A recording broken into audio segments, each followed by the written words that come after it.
Esse é um tema relativamente complicado, mas que necessita ser abordado com a maior liberdade. O fato de ter ou não a religião não impede o ato de suicídio, já que tem outros condicionantes interferindo. E a medicina como um todo acaba confundindo alguns sintomas com comportamento. E tem comportamento que não são sintomas e sintomas que não são comportamentos. O suicídio tem um aspecto médico ligado a uma doença mental, mas tem um aspecto existencial importante também para discutir. Eu vou tentar falar em relação das causas aqui. No mundo, a morte por suicídio chega a 800 mil pessoas por ano, e não é igualmente dividida por sexo e tampouco por idade. Segundo a OMS, os homens se suicidam mais. O homem adota um meio mais eficiente do que as mulheres, só que as mulheres tentam mais o suicídio, mas acabam não consumando o ato. Desse dado apresentado, 78% são concentrados em países de renda baixa ou países de terceiro mundo.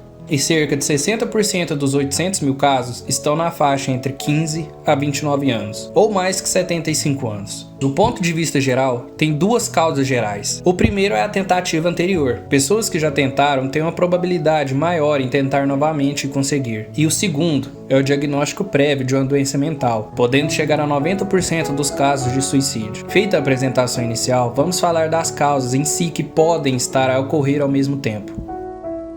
Causas materiais. Aqui diz respeito ao cérebro ou condicionantes físicos. Tem uma linha de estudo enorme falando sobre os fatores genéticos para o comportamento suicida. Quando você observa o suicídio, você observa um comportamento que alguém realiza. Assim, ele é um ato. Como comportamento, o suicídio ele é impulsivo. Ele é multifatorial, sendo gerado por várias coisas onde você só vê o fim da sequência. Os condicionantes são diversos, sendo próprio e particular do indivíduo. Então não são causados pelas mesmas coisas. Quando se aborda o quesito genético, você pode pensar que ela vai condicionar isso por ter genes com problemas, mas o principal marcador é o chamado ACP1. O que é importante saber é que ele é um marcador bem generalizado, atuando em várias funções metabólicas neuroquímicas do cérebro, mas o interessante é que ele atua na síntese do colesterol, não no colesterol do seu corpo, e sim na maneira em que o seu cérebro vai processar o colesterol. Tem o mesmo nome, mas o colesterol da sua barriga não é o mesmo. Ele é uma gordura processada no cérebro. Pronto, é isso. O ACP1 gera, no caso de pessoas com comportamento suicida, um desequilíbrio na síntese do colesterol no seu cérebro. E isso vai afetar a produção de serotonina, de GABA e vai alterar sua resposta ao estresse. E acaba reduzindo a sua inibição,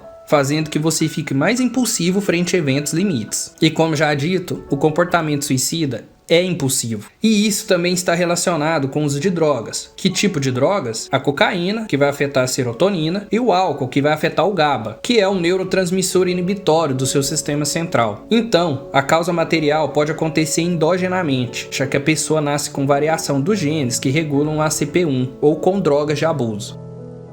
Agora, a causa formal. Ela é como esses sistemas neurais e químicos se agrupam. E aí entra, por exemplo, a ideia de transtorno mental, ou de um principal transtorno psiquiátrico relacionado com a maior probabilidade de suicídio é a esquizofrenia, e não a depressão. Pessoas com diagnóstico correto têm chances aumentadas de ter um comportamento suicida, até pela própria característica da esquizofrenia e tudo mais. O alcoolismo, quando gera dependência crônica, também é um transtorno mental. Ele gera um comportamento mental que muda a sua capacidade de julgamento frente a problemas, onde você pode aumentar muito a sua resposta a situações de estresse por conta do GABA e ter predisposição a um comportamento limite impulsivo. Tanto que muita gente fala que o suicídio é uma solução definitiva para um problema parcial. Só que, em uma situação de desregulação, você não vê esse problema parcial sendo parcial. Pode entrar também algumas coisas da própria psicologia da pessoa. O indivíduo, em uma fase de ideação suicida, vai apresentar geralmente 3 características comportamentais, que são a ambivalência, impulsividade e rigidez cognitiva. E isso é bem clássico nos estudos, você encontra muito bem isso. Na ambivalência, a pessoa se coloca em uma situação em que é tudo vida ou morte, não tem um meio termo.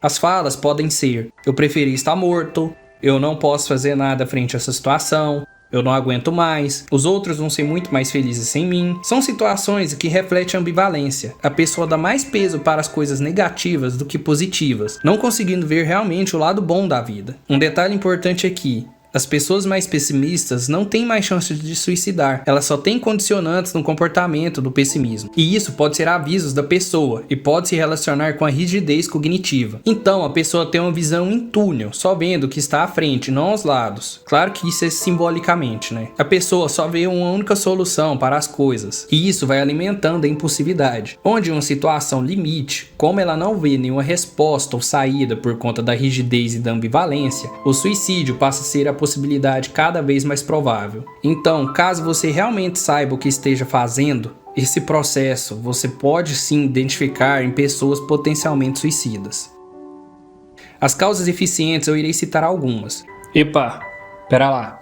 Isso aqui já está demasiadamente grande, então é melhor continuar em outro dia. Obrigado.